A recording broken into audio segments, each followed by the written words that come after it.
এই কথা বললে আমাকে ওইখানে পাঠায়, ওইখান থেকে এখানে পাঠায়, দারুস সালাম পাঠায়, এই 10 নম্বর পাঠায়, কিন্তু ব্যাটারি আর আমার আর দেয় না, আমার খালি দৌড়ের উপরে রাখছে। সিরিয়ালে ভাই অবৈধভাবে পার্কিং করে রেখে দিছে, তো তাদের জন্য কি ভাই রাস্তা ব্লক হচ্ছে না? তারা কি রাস্তা জ্যাম করতেছে না?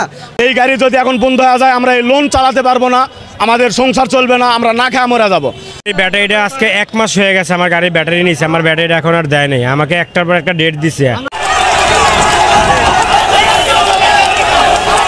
রাস্তায় চলতে দিতে হবে, না হলে আমরা যে কর্মস্থল, আমাদেরকে কর্মস্থলে ব্যবস্থা করে দিতে হবে।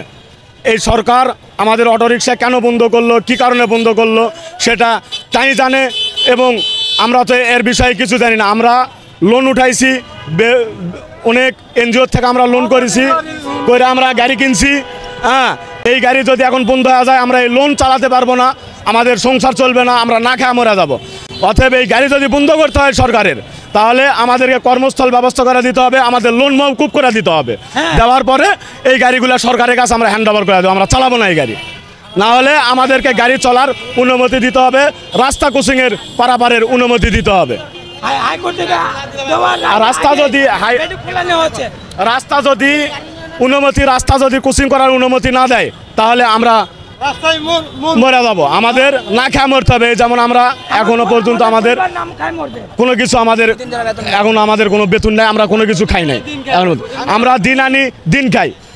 এই দেশে আলুর কেজি 80 টাকা, আমরা যদি একদিন ইনকাম না করি, চালের কেজি 65 টাকা, আমার ঘরে 2 কেজি চাল লাগে, 2 কেজি সবজি লাগে, তাহলে আমি যদি ইনকাম না করি তাহলে এইগুলো আমি কোথায় থেকে করবো? আজকে যদি আমি ইনকাম না করি, কালকে ইনকাম করি নাই, আজকে ইনকাম করি নাই, আমরা এগুলো কিভাবে আমাদের সংসার চালাবো? আমার উপর দিয়ে আমার একটা ফ্যামিলি চলে, আমার স্ত্রী আছে, আমার 2টা সন্তান আছে, এদেরকে খরচ দিতে হয়, পড়াশোনার খরচ, বাসা ভাড়া, ঘর ভাড়া। এরকম আমার মতো আমরা যে 5-6 লাখ অটোরিকশাওয়ালা আছি, এরকম হাজার আমরা আমাদের এরকম অবস্থা। এই ব্যাটারিটা আজকে 1 মাস হয়ে গেছে, আমার গাড়ির ব্যাটারি নিয়েছে, আমার ব্যাটারিটা এখন আর দেয় নাই, আমাকে একটার পর একটা ডেট দিছে। আমি ডিসি অফিসে 10 দিন ধরে দৌড়াদৌড়ি করছি, আমার ব্যাটারিটা আমি পাই নাই। আমি 2 দিন ধরে, আজকে 2 দিন ধরে ডিউটি করাইতেছে আমাকে দিয়ে, 7 ডিউটি করছি, গতকালকে আমি 14 নম্বর ডিউটি করছি, আজকে আমি শনিওয়ালের ওখানে ডিউটি করছি 1 নম্বরের দিকে। আমাকে রিসিপ্ট দিছে, নাম্বার দিছে, সিগনেচার দিছে, যাও ডিসি অফিসে যাও, যে একটা সিগনেচার দিয়ে দেবে, টোকেন দিয়ে দেবে, ওই টোকেন দিয়ে ব্যাটারি নিয়ে আসবে।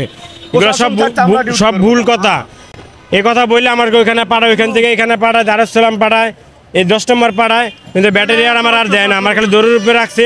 আজকে কয়দিন ধরে আমার ডিউটি করাইতেছে, আমি আজকে 1 মাস ধরে আমার ব্যাটারিটা পাইতেছি না। আমার কি অবস্থা হয়েছে, আমার গাড়িটা 15 দিন ধরে গ্যারেজে পড়ে রয়েছে, ব্যাটারির জন্য চালাইতে পারতেছি না, দৈনিক আমার জমা উঠতেছে, আমি টাকা কোথার থেকে দিব? আমার সংসার চলতেছে না, একটা টাকা আমি বাজার নিতে পারতেছি না। আজকে যে 2 দিন ধরে, আজকে 3 দিন ধরে আমি দৌড়াদৌড়ি করতেছি এর জন্যই, তা আমি ব্যাটারিটা পাইতেছি না। আমি রাইতে 10টা-11টা পর্যন্ত ডিসি অফিসে দৈনিক দিন পার করতেছি, সকাল থেকে রাইতে 10টা পর্যন্ত খালি ঘুরাইতেছে। খালি আমরা তো ভিতরে চালাচ্ছি স্যার, ভিতরে চালাচ্ছি, গল্লির ভিতরে, মহল্লার ভিতরে।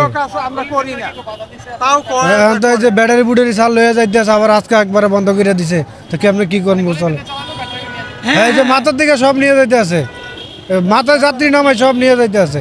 সবাই বলে যে ওটোর জন্য রোডে জ্যামজট হয় বা কোনো কিছু, তো আপনারা ভাই একটু ভালো করে যদি ভাই লক্ষ্য করে দেখেন, খালি যে গরিব মানুষেরা অটো চালা ওটোর জন্য জ্যাম হয় তা না ভাই, আপনারা প্রতিটা রাস্তায় দেখেন ভাই সিরিয়ালে ভাই অবৈধভাবে পার্কিং করে রেখে দিছে, তো তাদের জন্য কি ভাই রাস্তা ব্লক হচ্ছে না? তারা কি রাস্তা জ্যাম করতেছে না? ওটো তো রাস্তায় ভাই চলে না, ওটো চলে ভিতর থেকে। আমরা যদি মেন রোডের গলির মাথায় আসি, আমাদের ওখান থেকে ধরে নিয়ে যাচ্ছে, তাহলে এটা তো ভাই কোনো নিয়ম নাই, এটার তো ভাই কোনো নিয়ম নাই।